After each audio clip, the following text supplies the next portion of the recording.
In a way similar to how Crash 2 improves over Crash 1, Spyro 2 Ripto's Rage is a definitive upgrade over the first Spyro game. Improvements to Spyro control, better and clever level design, a way better soundtrack, and changes to the collectibles that makes each world of the game have its own identity. However, unlike Crash, where I will always prefer the first game over the sequels, mainly due to the simplistic gameplay and tough platforming, when it comes to Spyro, each sequel gets better in every way possible, with Spyro 2 being an absolute blast after the first game, to the point that I decided to continue my Spyro RetroAchievements Mastery Marathon by mastering Spyro 2 for the PlayStation 1 by getting all 54 achievements, which is only possible thanks to their RetroAchievements website, which allows you to get achievements for your favorite retro games, from the NES to the Nintendo Wii, with everything in between. And as usual, we'll be getting all these achievements in hardcore mode, which is the only way to master these games. So unlike Spyro 1 set, this achievement set has less unique achievements. However, even though this list looks meaty with challenge achievements, most of these achievements are part of a hidden system of the game that we'll talk about later once we start getting them, which in the end, it works as a sort of checklist in a way similar to Stuart Little 2's achievement set. But even though the achievement set is worse than Spyro 1's set, the game itself will most likely save it in the end, because like I said, Spyro 2 compared to Spyro 1 is an absolute masterpiece. Now granted, I prefer Spyro 3 overall, but one game at a time. So, if you enjoyed this video, be sure to subscribe for more RetroAchievement masteries, and don't forget to check my Wolf Archives channel for the full playthrough. My name is Jonathan Wolf, and I'm on a quest to prove to the world that I'm good at video games by mastering retro games. And let's continue our Spyro Marathon as we master Spyro 2, Ripto's Rage. Our story begins in a dark, stormy day in the world of dragons, as Spyro and Sparks decide to take a vacation and head over to Dragon Shores in hopes that they can get sunny days, and hopefully not to deal with the heat wave causing Spyro's skull to melt. Just saying right now, summer here in Chile is absolutely terrible. I hate it so much. However, once Spyro takes the portal to Dragon Shores, we cut to a new world called Avalar, where we meet with 3 new characters tinkering with a portal in hopes they can get a dragon so they can get rid of someone named Ripto. And because of plot convenience, the professor, yes, that is actually his name, manages to get a dragon, which just so happens to be Spyro. But before our kidnappers get to explain what the heck is going on, we get ambushed by the big bad of the game, Ripto, who starts throwing a tantrum after seeing a dragon since he hates dragons. And in case you're wondering, no, they don't explain why. But after some shenanigans with his minions Crush and Gulp, Ripto takes his leave, and once we have some peace, we're giving a guidebook so that we can familiarize ourselves with Avalar, only for Goat Lady to ditch us before we get some explanations. Talk about a good intro. And so we begin our new adventure as we start our first level, Glimmer. And yes, I said first level, as instead of starting in the first hub world, we have to beat this level in order to reach the hub, which is actually a very interesting change from the first game, which, spoilers, that's not going to be a thing for any other game, but whatever. And right off the bat, we have a brand new change to this game, as we now have NPCs that will explain to Spyro the situation or problem that the inhabitants are currently facing, which is up to Spyro to solve it because he got kidnapped and now has to do the dirty bidding of the Avalar residents. Slavery is fun. By talking to Pogo the gem cutter, he will explain that a bunch of lizards appeared and started stealing gems, so it's up to Spyro to cause a reptilian massacre and retrieve the gems. And as we begin our adventure, we get to see the different changes to Spyro's controls. And to save you the time and effort, Spyro controls the exact same through all 3 games. That said, there are some improvements, like Spyro's charge no longer having this weird drift he had in the first game, and he now has an actual charge jump. But besides those changes, Spyro controls basically the same as Spyro 1, and he'll basically control the same in Spyro 3. And as we go around this beginning area collecting gems and killing lizards, here we have the obligatory call to action and mention that these videos are just a general guide on getting every single achievement in order to master these games. But if you want to see my full and extended masteries of every single game I talk for these videos, you can always check my Wolf Archives channel for the full playthroughs. So as we make it to these cave systems, we meet with our first new mainstay character, Zoe the Fairy, where she will explain some movement options that we already know because we're playing these games back to back, and yeah, this is the disadvantage of playing multiple games of an established franchise back to back. However, with this first interaction, she will explain that when she zaps you when crossing her, she will save our progress and give us a checkpoint for the level. And once inside the cave, we meet with a big greedy bear that sounds like my drunk uncle. Ah, you must be the dragon everyone is talking about. This is Moneybags, and you're going to learn to love him, as he will block your progress by being a literal paywall, as you must pay this fat bastard in order to reach the end of the stage, as well as access new levels and learn new abilities in the future. However, because this is a good game, meaning that we don't have to pull out our credit card in order to keep playing the game, we pay this fat ass 100 gems in order to build the bridge and get our first achievement of the set. And once we make it to the end, we talk to Twitchy, where he will thank us and give us a talisman as a sign of gratitude. So in terms of collectibles, we have the returning gems, this time having a universal counter instead of a level by level counter like Spyro 1. However, instead of dragons, we now have two types of collectibles. First, we have the talismans, which we will later discover that they will help us access the bosses of the hubs and hurt Ripto where he hates it. And the second collectible are the orbs, which the number varies depending on the level, and we can get our first 2 orbs by talking to some gem cutters in this open area after getting the talisman. And also, even though they don't tell you right away, they are required to fight the final boss. So make sure you collect these. Starting with Kanga, he will say that the power-up generator is now active, and with the Superfly ability, we must light all the gem lamps in order to power up the big gem lamp in the center. One big difference compared to Spyro 1 and 3 is that by killing enemies, instead of dropping gems, they'll release their souls? Zoe tells us later that those are spirit particles, but I'll just call them souls because it sounds more morbid and I like my violence in my cartoon video game. And by getting a certain amount of souls in a level, we can activate the level's power up, which in this case we have the Super Flight, which works just like the flight levels in Spyro 1. And by flying around the middle structure, we can flame all 6 gem lamps in order to power up the big lamp and receive our very first orb of the game. For our second orb, we head into this cave and help Bowser get rid of these mooning lizards by throwing rocks at them, which you can aim at them like a true marksman, or use the triangle button to go into a first-person view and snipe them like that. And as you make your way backwards, we'll get rid of all the lizards and get our next orb at the end of it. But for our final orb, we must repeat the gem lamp puzzle inside the cave.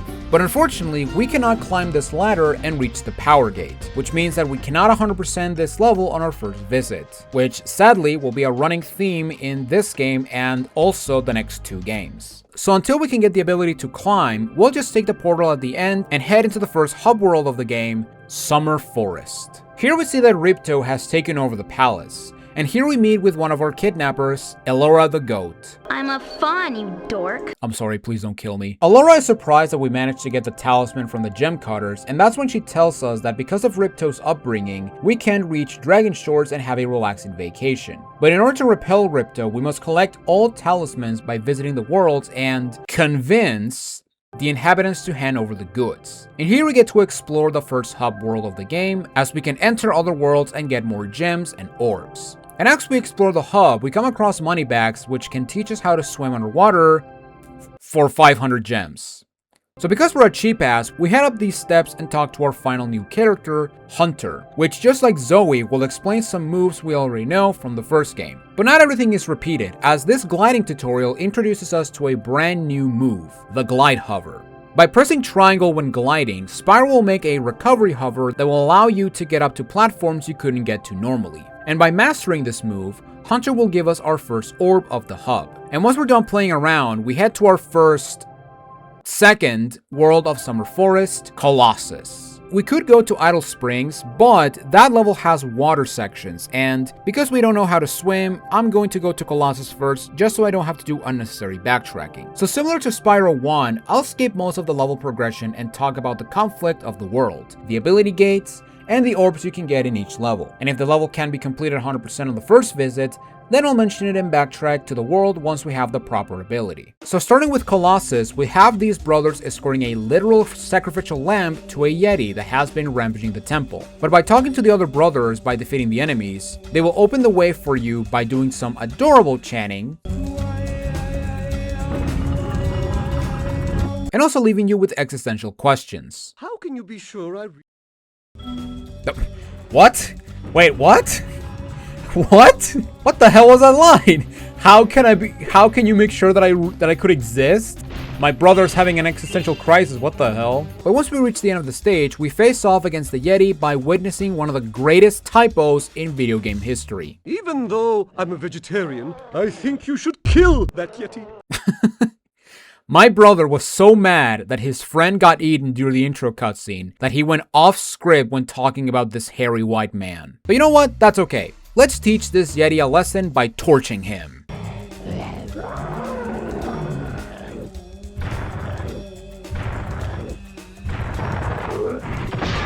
So once the Yeti dies, Brother Ned grunts us with the Colossus Talisman. But now that we have the talisman, we can now comb the level in order to get the remaining gems and all of the orbs. For our first 2 orbs, we must learn the peaceful sport known as hockey and do some practice shots before the real deal. With this first match, we must score 5 goals in 2 minutes while dealing with really bad ice skating controls, as my biggest annoyance about ice movement is that Spyro is constantly moving, which makes this minigame very annoying because of a challenge achievement where we must score all 5 goals with 30 seconds or more left on the timer. But as long as you don't miss your shots and manage to eat the puck fast enough, you'll get this one done no problem and get the achievement as well as our first orb. Now granted, I almost missed the achievement, but I got it anyway, so who cares? But now we have the real deal, where we must win a match by scoring 5 goals first before our opponent. But here we also have our first challenge of the game, where we must win the game by doing a perfect match and score 5-0. This challenge is honestly very easy, as you can stun your opponent by flaming him, and as long as you get the puck first, you'll have a clear shot at the goal. But after a miss by me, since the puck can go all over the place, not to mention my brother here wants to score a goal before even the match begins, like what the hell, what is wrong with you? We go again and get the perfect game.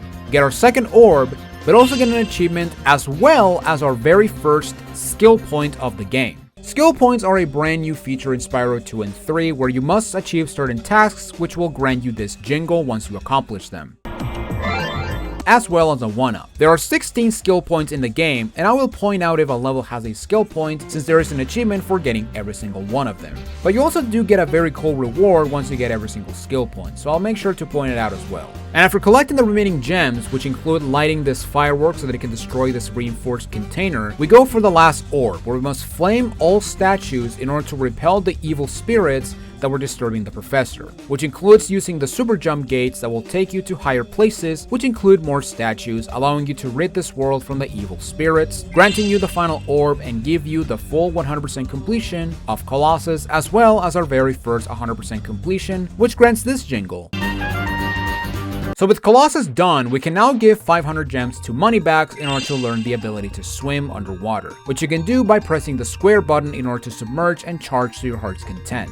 And once we learn to swim, we can backtrack to this pool at the beginning in order to enter a cave and collect an orb just chilling in the world and proceed to the next world of the game, and hopefully move a bit faster at the same time. Although I make no promises in that, because even a game that takes me an hour to beat, I can somehow manage to create a half-hour video on it. So our next world is Idol Springs, where we have these 4 men that somehow create idol carvings that come to life. Only if they look demonic, because one of them tried to create life and got rejected, just like me.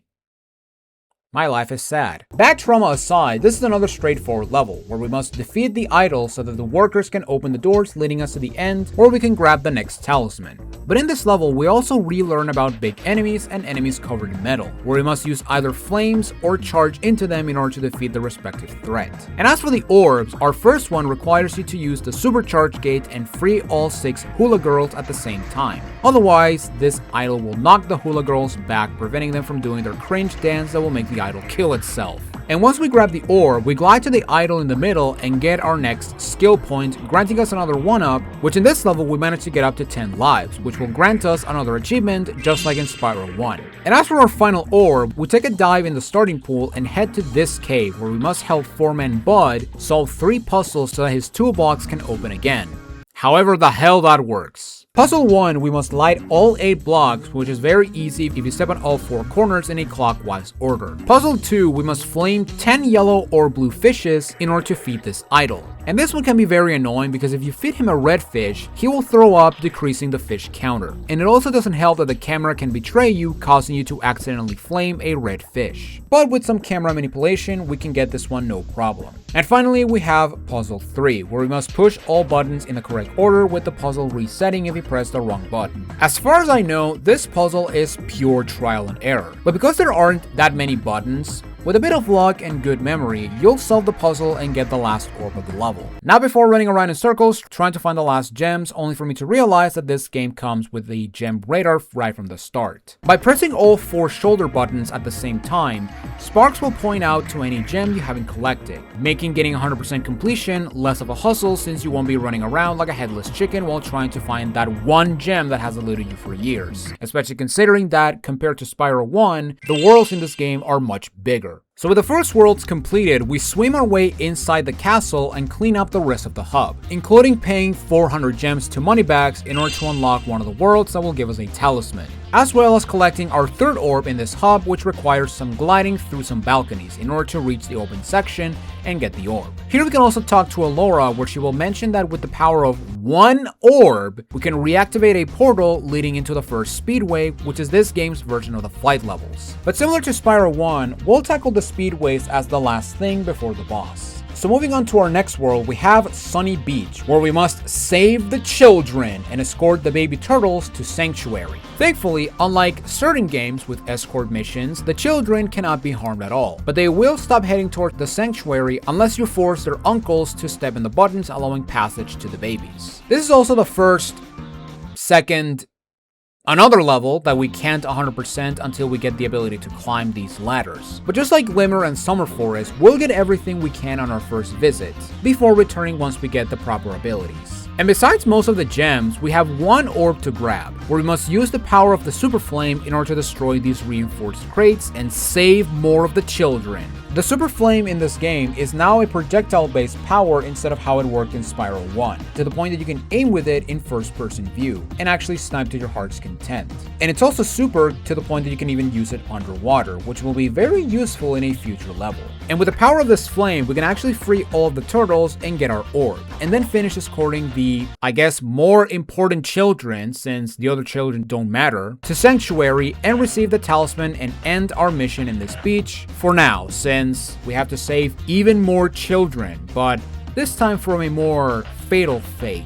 But they're gonna be fine, so let's move on to the next world, Hurricos, where we have these Electros, which have a very familiar voice. We've always had trouble with the gear grinders, but now they've set up force fields to separate us. Sonic impression aside, for this level we must defeat these gear grinders and collect some diodes in order to deactivate the force fields and make it to the middle of the facility. The diodes are very easy to get as they're in plain sight, and the new areas you unlock are not that big, so finding the diodes is very simple. And as we make it to the end and collect the talisman from SpongeBob, we now work for the orbs and the skill point that this level has. For the skill point, we must destroy all windmills, which include the big and small ones. The small ones you can destroy by charging or flaming them, but for the big windmills, we must use this supercharge gate and ram into them, not only to work for the skill point, but also to get access to 2 of the 3 orbs this level has to offer. And as for the orbs, the first 2, we must shut off these windmills and make it to the center building and shut off the generator, where you'll get an orb once you reach the halfway mark of the trek, and another one for turning off the generator, which involves some scary precise jumps like seriously what the hell, this is World 1, goddammit. And as for our final orb, here we have another annoying mission, as we need to place these lightning stones on these receptacles in order to reactivate the machine.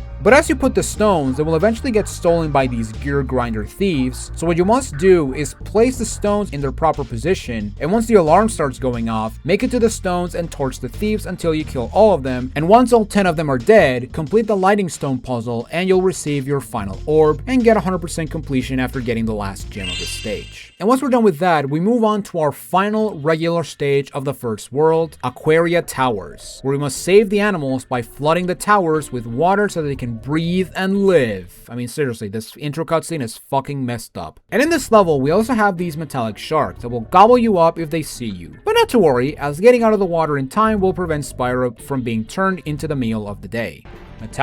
metal sharks, and oh my god! Oh.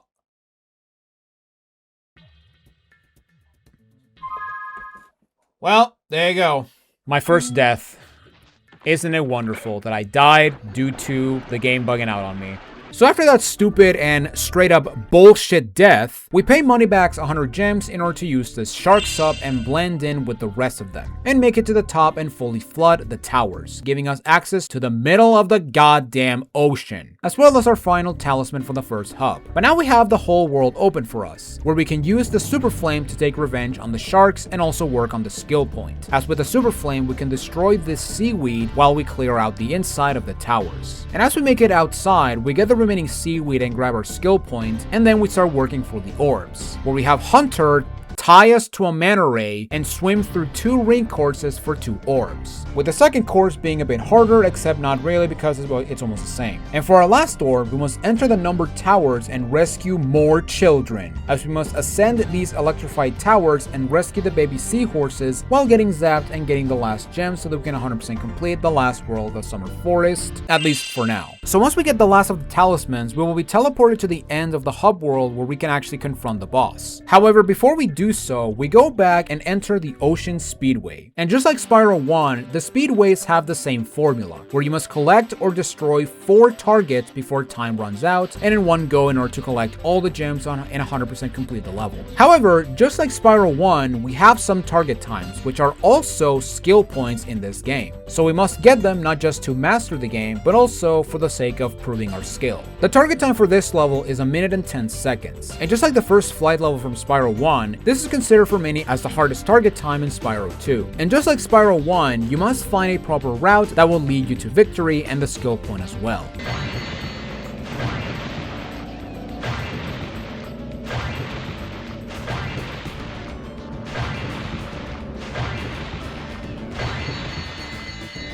But yeah, basically my strategy is to, for the boats, just get them backwards.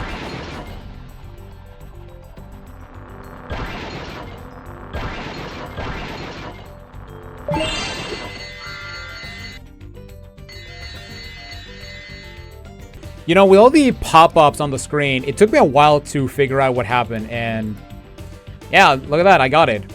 Nice. Well, this is awkward. But hey, we got it, and we also got all the gems, so let's just exit and move on to the boss. Well, not really, because something new to the speedways in this game are missions that will grant us an orb if we manage to complete them. For this orb, we must beat Hunter in a race by following him and pass through the rings before they disappear. This one can be tough, mainly because Hunter moves all over the place, leaving small time to react, but after some misses, you'll eventually get it done and 100% complete the first speedway of the game. So now that we've completed every level in Summer Forest, with the 6 talismans in our guidebook, we head down into the first boss of the game, Crush. And as we fall to our demise, we get explained by Elora how Ripto got to Avalar, which, long story short, Hunter was an idiot and opened the gate of hell by inputting his birthday as coordinates, unleashing Ripto and his 2 sidekicks. Now, where the hell does Ripto come from, and what's the deal with his estate for dragons? That's a good question. But before Ripto can move in, Zoe and her companion fairies remove the orbs powering the gate, leaving Ripto stranded in Avalar. And as Elora starts bitching about Hunter's incompetence, they come up with a plan on bringing up Dragon in order to get rid of Ripto and save Avalar, which led to the events of the intro cutscene. So once the cutscene ends, we fall into the boss and now have to defeat Crush. And here we have our first damageless skill point, as we must defeat all main bosses of the game without getting hit for a skill point as well as an achievement.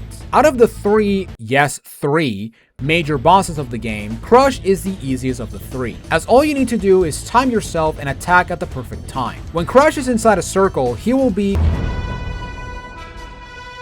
and perform an attack you must dodge, which for phase 1, we must avoid his shockwaves. And after an attack, he will move to a new circle and then repeat the attack. And as he moves to the next circle, you must intercept Crush by flaming him, which will cause him to go on a tirade and have the whole ceiling rain down on him. And after 2 hits, the circles will change color and now he'll shoot fireballs that have some very insane tracking, like holy crap how I didn't get hit, but not too difficult to avoid all things considered. And once you hit him twice again, for the last 3 hits we'll have a combination of both attacks. But now Crush attacks 3 times instead of twice. And once you flame him, he will now start chasing you down until the ceiling rains down on him again. But as long as you keep your distance and time your jumps and dodges, you'll beat the easiest boss of the game damageless, get another skill point, and 100% complete Crush's dungeon and finish things off in Summer Forest. But even though we managed to save Summer, Ripto takes his leave and invades Autumn, as we head over to the next hub world, Autumn Plains. In this hub, we can talk to Moneybags where he will offer us the power of climb for 500 gems. And by accepting the deal, we can now climb on these ladders and reach new areas. But before we explore new locations, we go to the previous hub and fully complete every single world in Summer Forest before we get to explore the new areas.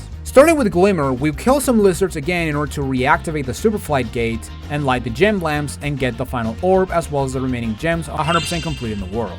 Next we head to Sunny Beach where we climb for some gems and head up this ladder and save some turtles that really want to jump in the hot stew. And by saving the children twice, the chef will grant us 2 orbs, giving us full completion of the last level of Summer Forest. And as for Summer Forest itself, we climb this ladder inside the castle in order to get more gems and the last orb of the hub, not before having to run around looking for the final gem of the hub, which would have taken me longer, but thank God for the Sparks gem radar. But now that we're done with everything in Summer Forest, we now move to Autumn Plains. Starting with the hub, we can pay Moneybags 400 gems in order to access Zephyr, and with the power of 8 orbs, we can enable the Whirlwind and access the first of 2 speedways in this hub. Inside the castle, the professor will be able to open the doors after collecting 10 orbs, and by paying Moneybags 400 and 100 gems respectively, we will unlock a passage to the Shady Oasis and the second speedway of the hub. And as for the completion of the hub, the gems are easy to grab, but as for the orbs, going past the Icy Speedway portal, we can destroy this wall and head to the top of the castle, where we can take this whirlwind and glide to the edge of the world and collect our first orb. And for our second orb, we return to the world and run around the outer wall until we see another cracked wall that will uncover the final orb, and then with the help of Sparks, we get the last gems and fully complete the Autumn Plains hub. Starting off, we have Breeze Harbor, where we must aid the Breeze Builders in powering up their ship by lighting up the machines while preventing these slugs from putting the fire out by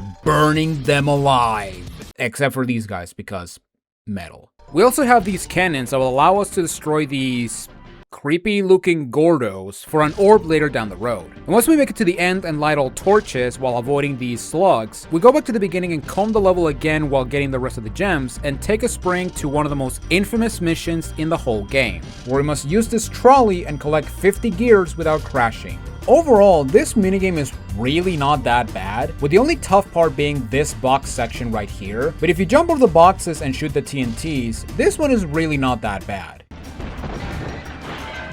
Oh my god, okay.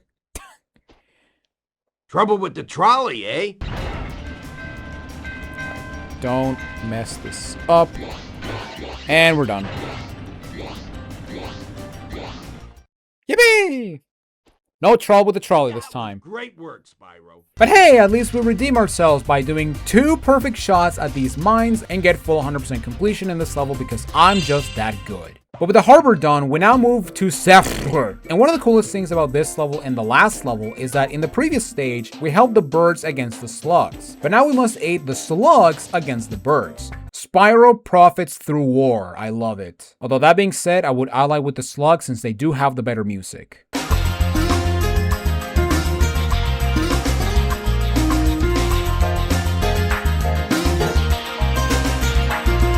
For Zephyr, we must use the cannons to open our way and reach the munitions building and blow it up. And just like Breeze Harbor, we must use these cannons, but this time we use them to proceed onward with the level instead of just being optional. And once we make it to the end and blow up the building, we begin clearing out the rest of the level. For the first 2 orbs, we must help Lil Bo Peep get his sheep.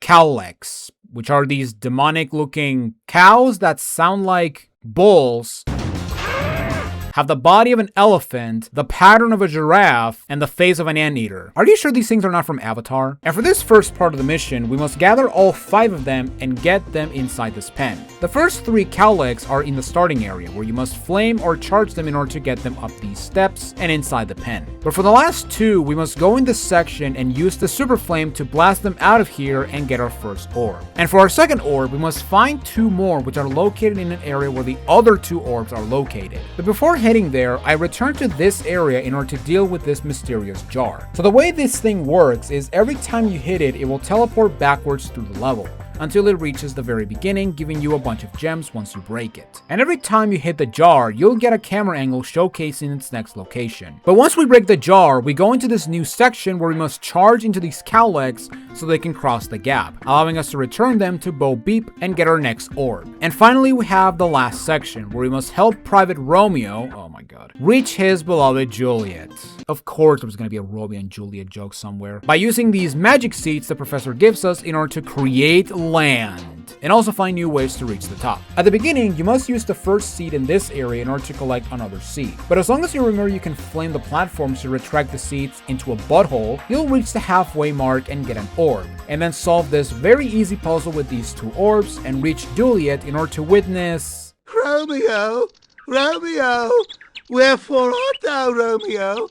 Oh, there's Romeo. And also get the talisman at the end because I wanted to try something different. Yeah, I don't know. So with the war being endless, we move on to the Crystal Glacier, where we must help the ice builders rescue their leader since he has some hockey tickets that they really want for some reason. I mean, they could just ask me since I'm a VIP member. And for this section, we must free all ice builders from their icy graves so they can open new ways for you. But you also want to get rid of these ice wizards since they will freeze the builders again if not taken care of. And in this level, we also have the 3rd instance of moneybags in an actual level, as he'll demand 200 of our gems so that he can activate his bone bridge. However that works. And hopefully warm him up because Jesus Christ, what the hell is wrong with you? Why are you all blue, you fat fuck? Now before getting the talisman, I decided to get the first orb after activating the super flight gate. And for this orb, we must defeat all 17 Draclets fast enough that they stop multiplying and cause a tourist massacre. As long as you get every Draclet on your way, this one is not that bad, and you can even go on multiple laps in order to get all of them if you missed one. Although that being said, I swear that Spyro's flame hitbox is much smaller than the first and even the 3rd game, because oh my god, the misses I've had on this is incredibly agonizing. But once we get the orb, we free the last ice builders and free Chief Shaman Took, who will give us the talisman that he traded for some hockey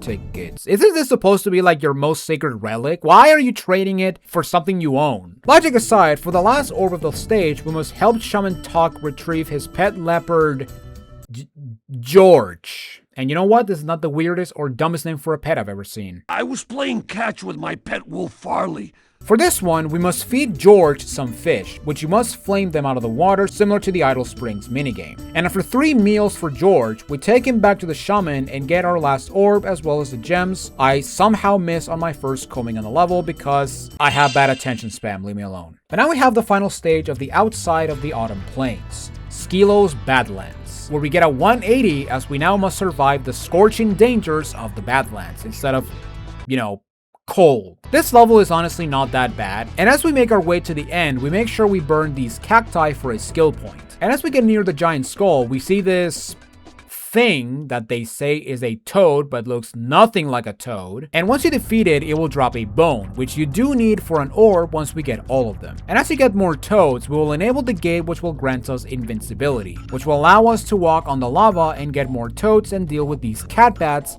and reach the end of the Badlands and get our next talisman. And as we clear out the final section, we get the last remaining bones by entering this cavern and witness some sick dance moves once we get every single bone. Boner gank for the win. And as for the skill points, we burn the remaining cacti and then go for one of the most awkward skill points of the game.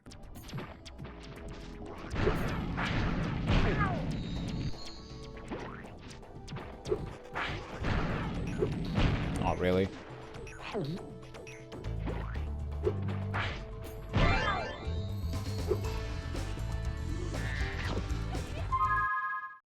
Really? That was it? Just kill the okay, fine. And once we clear out the mystery jar, we move on to the final section where we must save the caveman from being eaten alive by these dinosaurs. Overall, this section is very easy since you can tell which dino will come out of the egg because of the shaking. And as long as you're fast, you'll fully conquer the Badlands and get another 100% completion achievement in your name. Now, instead of moving on to the inside of the castle, I decided to tackle the first speedway just to get the outside section completed.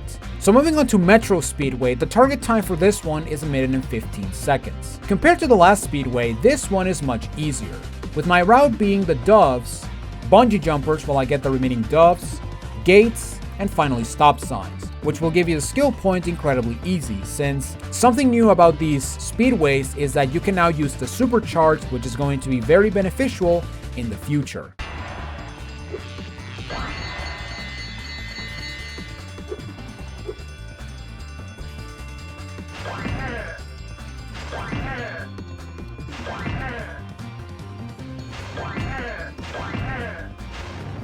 Oh shit.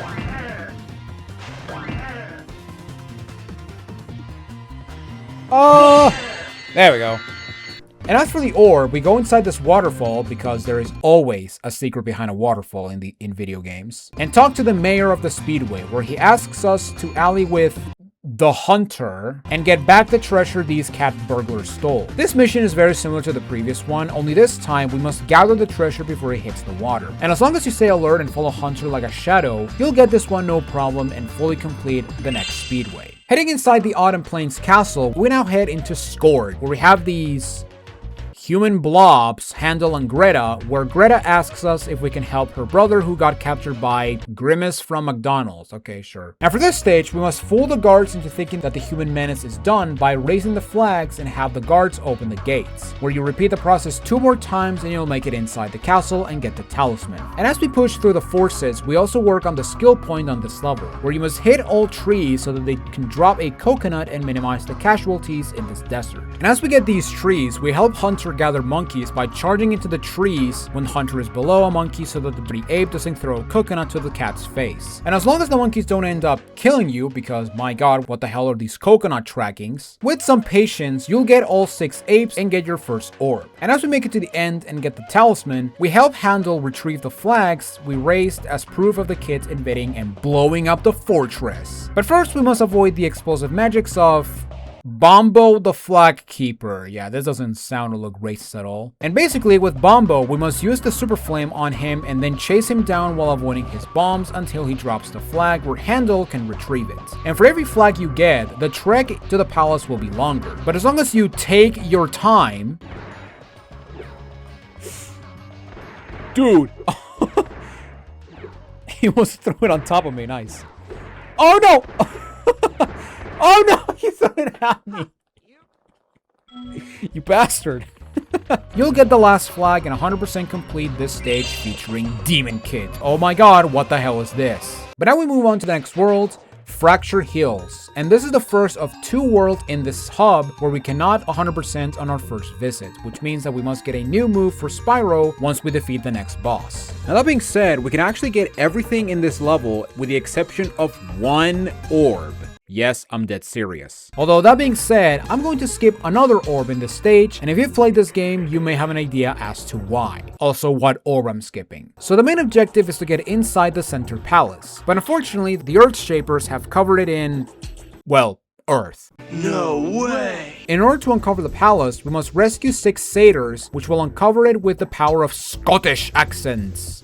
And also bagpipes. Rescuing the satyrs is very easy, as they're in plain sight and also located on the top section of the level. And once we get all of them, we now work on getting the rest of the gems. The 1 orb we're going for, and what I would say is the hardest skill point, not counting the damageless bosses. For the orb, we must use the supercharge and destroy this gate and free Alora's cousin. I guess, because they're both fawns. You dork. You must do an extensive course in order to get to the gate, but as long as you follow the track and jump at the right time, this orb is incredibly easy. And once we claim the orb, we clear out the rest of the level by pushing the Earth Shapers into the lava, and now go into the supercharge again in order to curve jump into this hut containing a reinforced jar, which then leads to the skill point, where we have to complete 3 supercharge labs around the same course. This one is definitely my favorite skill point of the game, with the only tough part being the beginning with this ledge that you must jump. But if you manage to get both the orb and the gems that require the super jump, you'll get this skill point without the need of too much skill. And also the D-pad, because using the analog stick can be very finicky. So because we cannot 100% complete this level, we now move on to Magma Cone, which has the best song in the game, where we must help these fawns close the magma volcano that has opened thanks to the Earthshapers. And for this stage, we must first knock the Earthshapers into the red X so that the fawns can get revenge on their fallen brother, while we hear someone in the audio department groan after eating a Taco Bell.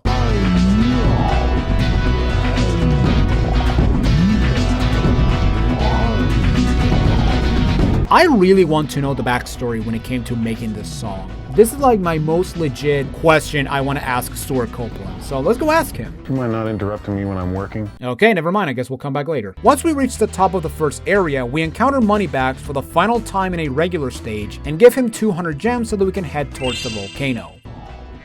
Alright. Also,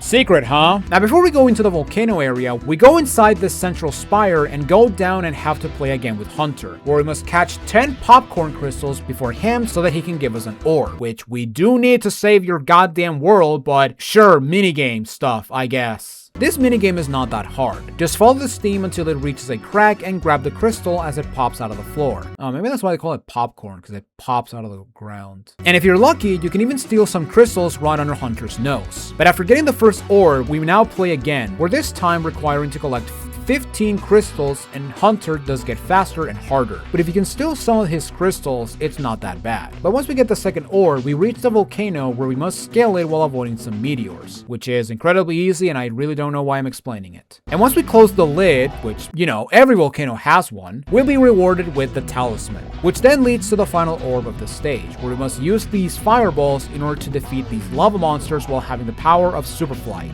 And as long as you keep your cool and not get stunned by the monsters, you'll get all the gems and the final orb getting 100% completion as we witness some fawn murder. Yes, give me more violence in my cartoon video game. So now that we're done witnessing some cold-hearted murder, we move on to the final normal stage of Autumn Plains, Shady Oasis, where similar to Fractured Hills, we cannot 100% complete on our first visit, which thankfully makes it the final stage of the game, though we cannot 100% on our first visit.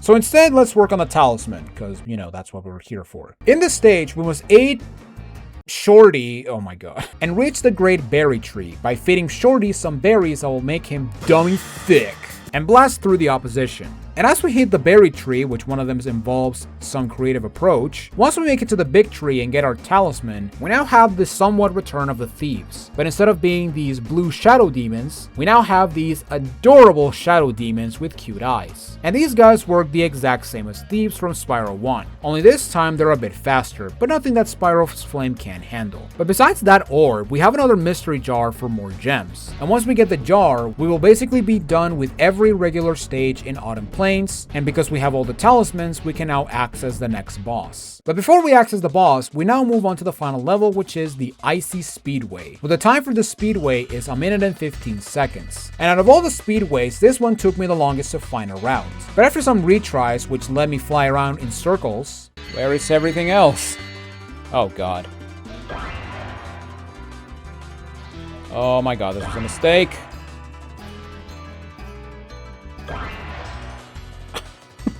This was a mistake. Yeah, I'm not getting this. Yeah, I'm already too late. My order was snowmobiles, arches, skaters, and serpents.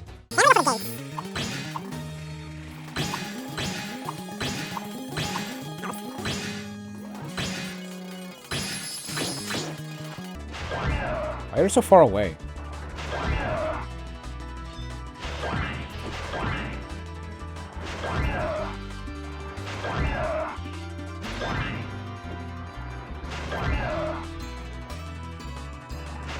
Oh, I think you were the one I missed.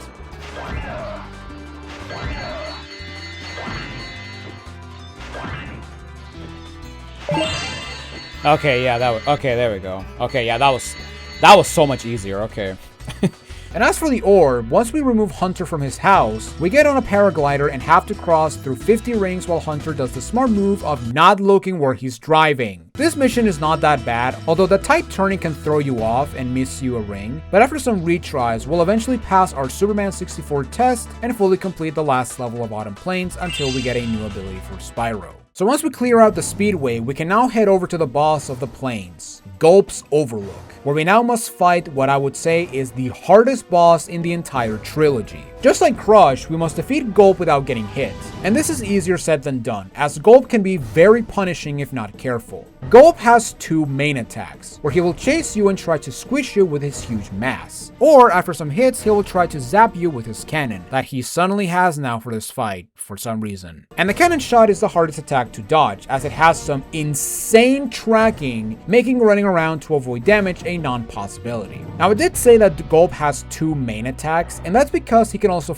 attack you in different ways thanks to the gimmick of this fight. Before entering the fight, Allura mentions that she will have pterodactyls go into the arena and drop eggs that will burst into 3 different supplies you can use to damage Gulp. It can be barrels, which you must charge into them similar to how you did in Spyro 1's Nork Cove. We have these bombs where you must flame them in Gulp's direction and have them blow up on his face. And finally we have these missiles that you can swallow them and spit them back at Gulp, making that method the most reliable way to damage Gulp. However, once you do enough damage to Gulp, he will start eating the ammo and use it against you, making the skill point more difficult.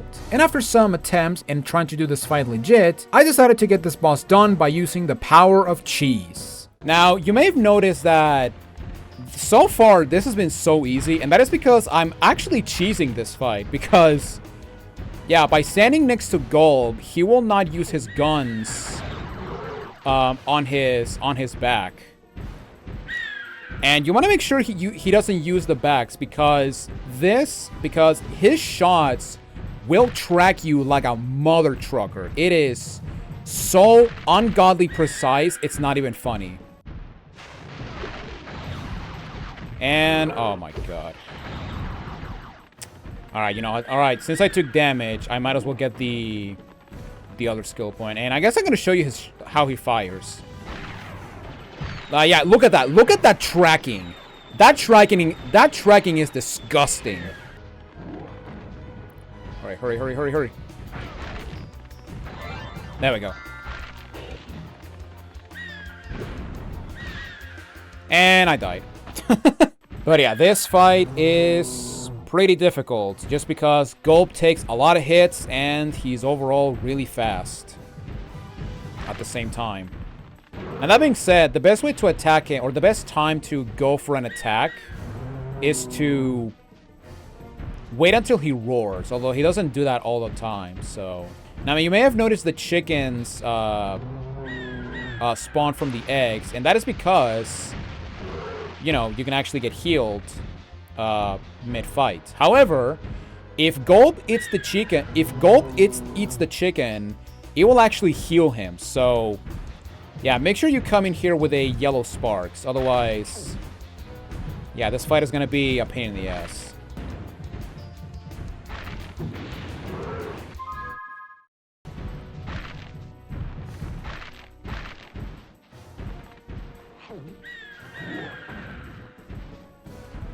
All right, I'm gonna get the hit so that I can actually get near him again.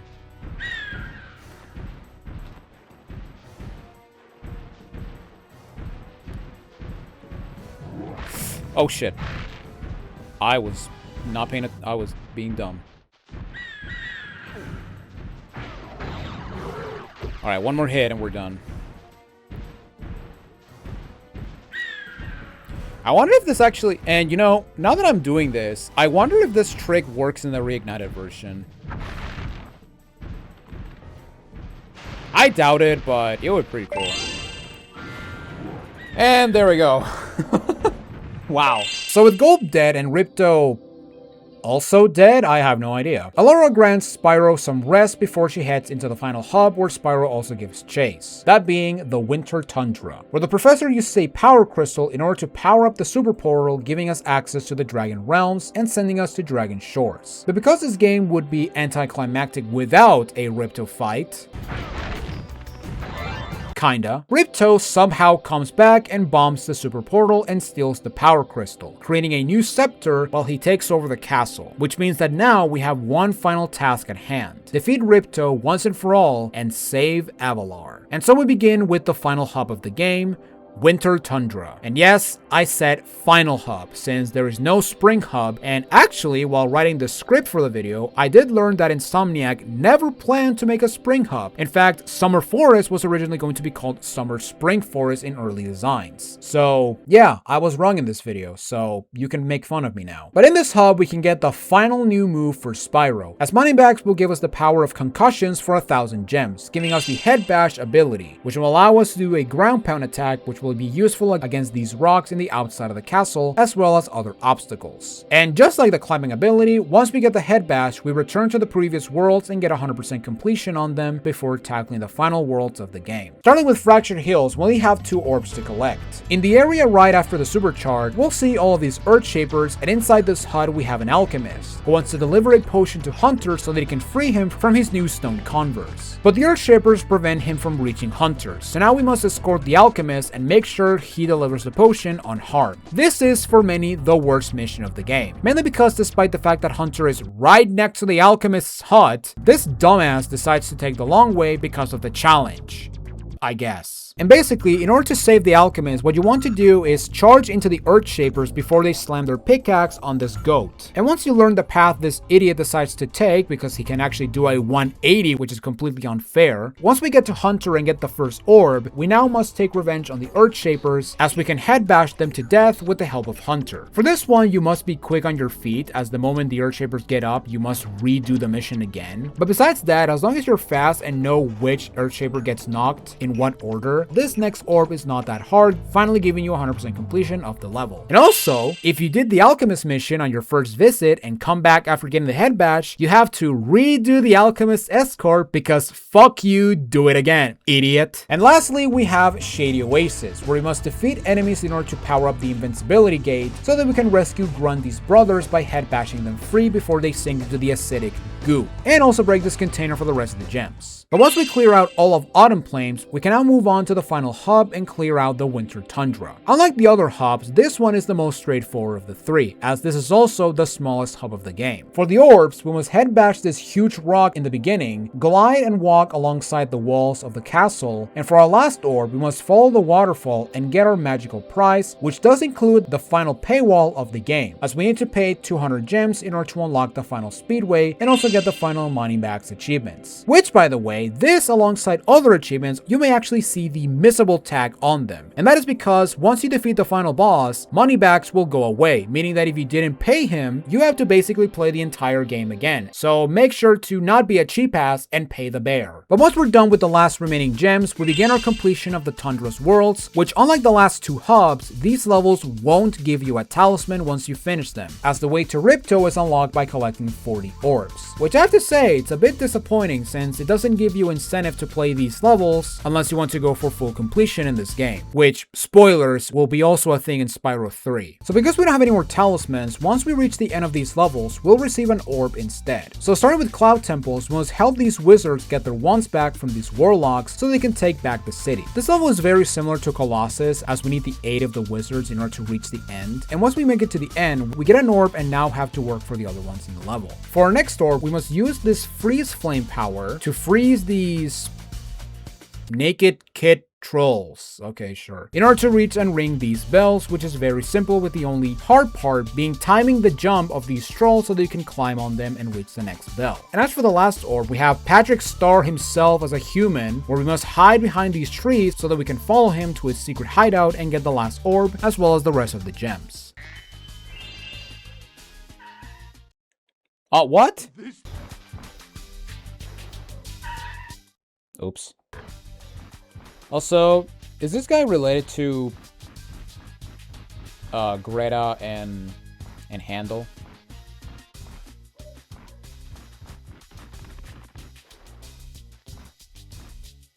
Oh wow, I can't believe he didn't see me there. What? You managed to get here without following me? He's probably the Kronk of the Spyro universe. Who knows? And there we go. Cloud Temples completed. Up next, we have Mystic Marsh. And for this stage, we must reactivate the magic fountain while dealing with crazy animal mixtures, which is something you could have seen in Avatar. I guess they were scrapped or something, I don't know. But overall, this marsh is very condensed, with the rooftops reminding me of the Ewok village for some reason. And once we see that this whole mess was because someone has a terrible sleep schedule, which is unfortunately something I can relate to, we get our mandatory orb and now have to run around for the other orbs. For our first extra orb, we must chase down these flying squirrel Joeys in order to get spark blocks for Basil the Explorer, the greatest character ever made. And these Joeys are another version of the thieves, only this time they move all over the place, which makes them very annoying to track down. But if you're an expert against the thieves in Spyro 1, I'm sure you can handle these runaway animals and get the spark plugs for Basil. And finally, we have the last orb, where we must retrieve the professor's trusty pencil by doing a Trade Quest Link's Awakening style, which is not what I was expecting to get a goddamn pencil. The trades are overall pretty obvious, and as long as you paid attention during the exploration of the world, you'll be able to find the next area to do the trade and get the professor's pencil in no time and 100% complete this level by witnessing one of the greatest line deliveries since Cletus from Spyro 1. My pencil! The joy that he gets from getting his pencil back is truly something to be studied. So after completing the stage, we move from magic-based levels to robot-based levels for some reason. As in Metropolis, we must save these robots with the most generic robot voice you can think of. This insurrection from the farms has got quite out of hand. We need someone to restore order. From Space Farm Animals. Okay, now I've seen everything. And as we make our way to the end and reach the inventor droid, we start finding our way to the first orb of the level, as we have the only mid-boss of the game, where we must return bombs to this vicious ox while dealing with ice physics. And of course, because this is a boss, we do have a damages achievement for this oversized cow. If you try fighting this ox normally, this is honestly the worst boss of the game, but if you decide to work smart and not hard, this guy is honestly a piece of cake. By being at the edge of the ice, you can make the ox throw his bombs even when you're not on the ice. And when he throws a bomb directly in front of him, make a dash, or skate, and flame it to return it back to the ox. And if you repeat the process 5 times, you'll get this achievement incredibly easy, as well as our first orb. And once we reach the end, we chat with the inventor droid to get the mandatory orb. But now she wants to test us by defeating some sheep saucers by using this ability gate that combines the Super Flight and Super Flame. This power-up is awesome, with the only critique that it's timed. But with our newfound strength, we can get rid of an amalgamation of sheep saucers and get the 2 remaining orbs of the level. And once we clear out the flying farm animals, which are not going to be a running thing in the next game for some stupid reason, we clear out the city from its treasure and 100% complete, honestly one of my favorite levels of the game. Well, besides the ox fight, because that fight fucking sucks. But now we move on to the final stage of the game, Robotica Farms, where we must reactivate the giant bug zapper that will destroy all mechanical bugs, in what I would say is the largest stage of the game. But just like every other stage we've done and completed, it's just another walk in the park for Spyro. And as for some distractions, we help Farmer Applebee take care of some bugs that are disturbing the robot scarecrows, which are actually alive, which makes me want to know the logistics of this world. But after questioning the dumb reality, we destroy the bugs, get the orb, and make it to the end and activate the giant bug zapper, which will enable all shortcuts of the level, and get the final mandatory orb of the game. Out of 4 for the record. And as for the final orb, we must use the supercharge and destroy all pumpkins in this course, which I know there's no skill point, but they should have done a 3-lap achievement.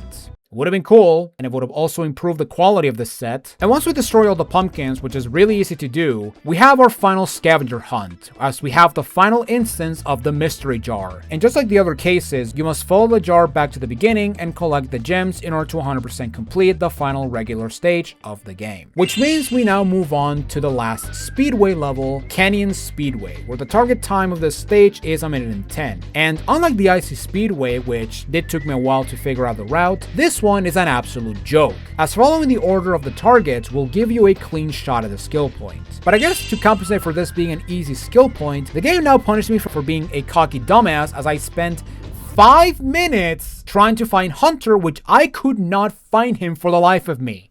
So yeah, this is basically going to be like the hardest thing about this level is, and that's trying to find Hunter. Okay, I could have sworn that Hunter was in the vulture area.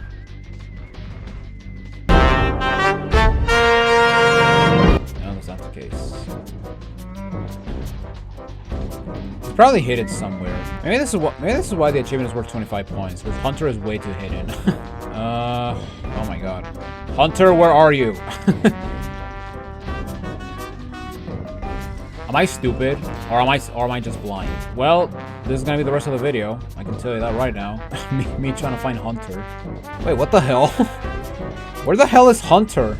Why can I not find this stupid cat?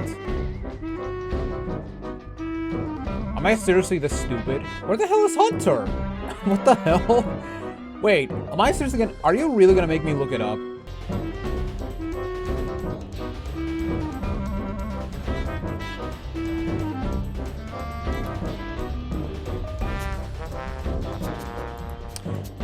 Oh my god. This was not here before. That area was not there before. Get the hell out of here, game. Bullshit aside, we now embark on our final mission. A shooting gallery where you must hit all targets without missing a single one. You know, for being the final orb of the game, this sure is disappointing. So with all orbs and treasure collected, we head up the steps and enter the castle and confront Ripto in one final battle. Which, like I said before, you need to collect 40 orbs in order to fight Ripto. And for one last time, we have a damageless achievement to conquer, and also our final skill point. So let's hope he's more manageable than Gulp, even though for Gulp I cheesed him, but whatever, who cares. As you start the fight, Zoe will tell you that Alora is using the orbs we've been collecting to store some powerful energy, which Hunter will drop them as we fight this angry man-child. So this fight is divided into 3 phases, where phase 1 and 2 are the exact same, but with a twist in phase 2. The objective for the first 2 phases is trying to collect the orbs that Hunter drops in order to deal real damage to Ripto. And once you collect 3 of them, you will unleash a powerful attack capable of damaging him. There are 3 types of attacks, and you'll get a specific attack depending on the last colored orb you get, which involves Super Flame, Supercharge, and Super Flame but green and lopped. Originality was not a strong case for this one. Now that being said, you do want to be careful since Ripto is also capable of collecting orbs and unleash a powerful attack. Although those attacks can compare to Ripto's most dangerous attack, that being his default fireballs, which have some absolutely stupid tracking that makes Gulp's cannons attack a complete joke. And speaking of Gulp, after dealing enough damage to Ripto, you'll move on to phase 2, where he summons a robotic version of Gulp, which comes to show that Gulp was the favorite one of Ripto, where we must collect orbs to deal more damage. And just like phase 1, Mecha Gulp can collect the orbs and unleash attacks of its own. But once again, the real danger is Ripto with his stupid fireballs. But after we deal the finishing blow to Gulp, again, Ripto uses a golden orb to summon a pterodactyl and flies away as the floor starts to break away. However, Spyro also manages to catch a golden orb, giving him the power of Super Flight and Super Flame, giving him enough power to defeat Ripto once and for all and save Avalar. Now it says a pterodactyl, but that's more like a bird. More like a dinosaur. Just saying.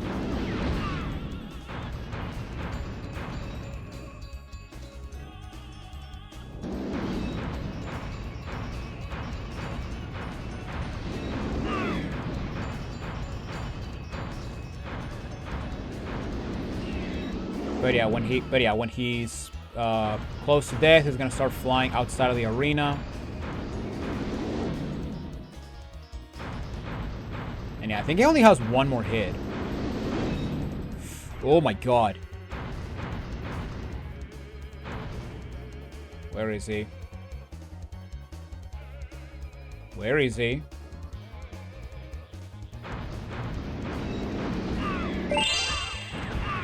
And there we go. Oh my god, I did it.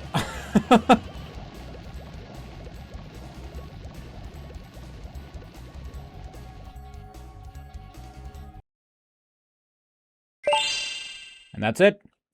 Ripto defeated, and he melted. So with Ripto accepting his fate, we put an end to his reign and save Avalar, and also get thanked by everyone we've met, including Moneybags, who is so generous that he'll give us every gem we paid back as compensation. And as we get the gems, the professor even manages to activate the super portal, allowing us to finally take our vacation and head to Dragon Shores and say goodbye to these lovely people that we're definitely not going to see ever again.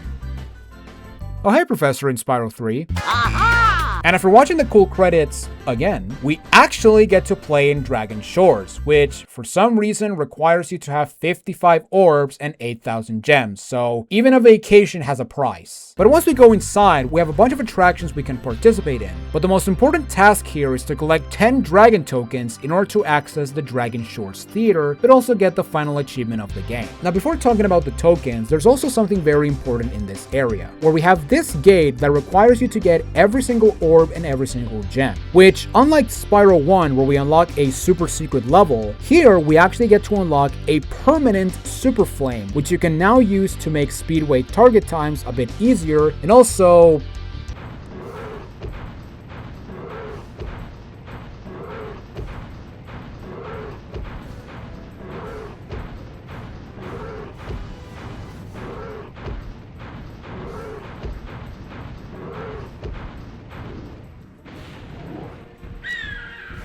And all I did was press circle.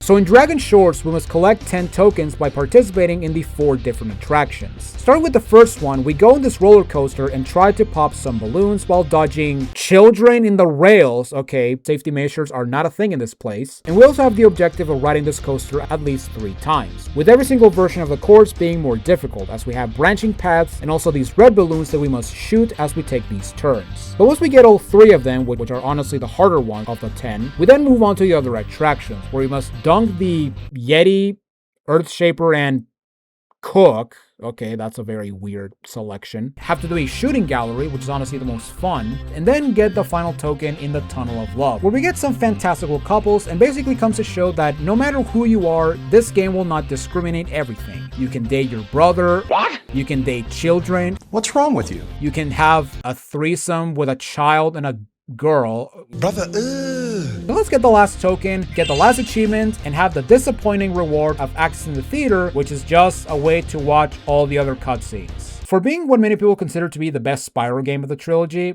I would honestly say that Nasty Salute is a better 100% reward.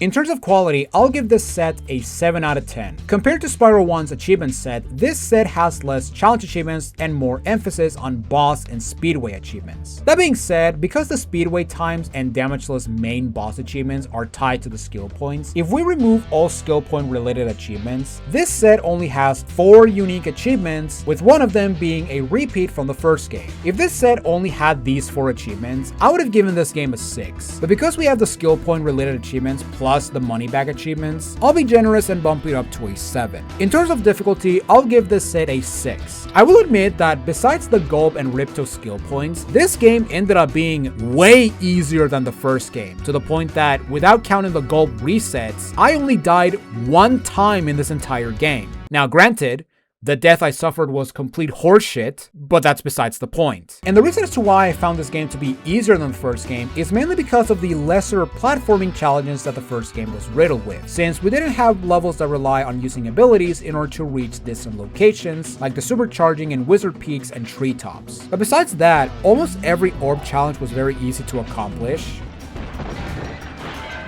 Oh my god, okay. Oh my god. I bumped into him and I failed.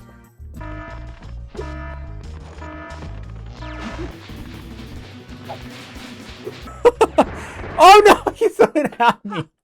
I said almost every orb. The speedway times were generous, and the boss skill points, yes, can be hard, but with enough patience and even cheese, you can beat them no problem. Besides, if you struggle with the boss skill points, you can always use the permanent super flame once you 100% the game, and then go for some revenge. And as for fun, I'll give this game a 9. This was an absolute blast to master again. And besides some annoyances like ice skating and certain orbs, I really can't find any major problems about this game, to the point that I can see why this is regarded as the best Spyro game in the trilogy. And as for the hardest achievement of this set, because of the track and fireballs, intense reaction, and 3-phase ordeal that will most likely cause a reset in the chance of failure, I'll give Bested, Ripto, Metal Gulp, and Pterodactyl for beating Ripto Damageless the award for hardest achievement in Spyro 2. I will admit that when I first played this game, thanks to the reignited version, there was something about this game that just didn't click with me. But after replaying this game for this mastery, I seriously can't understand why I felt that way, because I had a blast replaying and mastering this game again. That being said, when it comes to the overall quality of the game, I'll give this game a 9 out of 10. And like I said during this video, there are some aspects like ice skating and some orbs being very annoying to get. But nitpicks aside, unlike Spyro 1, I can't think of a major issue I have with this game overall, with the one exception that the game sometimes plays it a bit safe and it's almost scared to try new innovative things, something that the third game will just ignore and go all out. And also, Ripto is not a very intimidating villain, since we know nothing about him besides that he's just an angry man-child and he's afraid of dragons. And that's basically it. Big thanks to American Slacker for making this set, and now that we're done with this amazing game, we can only go up from here as we head on to the last Spyro game of the PlayStation 1 trilogy, which, unlike a certain orange rat, which made the game worse by adding a lot of annoying gameplay mechanics and a collectible to extend the playtime for no stupid reason, here we get a better experience overall, and I cannot wait to finally get to that game. And oh shit, I forgot to mention that by getting all the skill points, if we go to the guidebook, we do get a sort of epilogue, which basically shows a where are they now for certain scenarios, like the Ice Builders finally making it to the Colossus hockey game, Patrick Star getting some new allies, Ripto somehow surviving, that explains the fourth game, and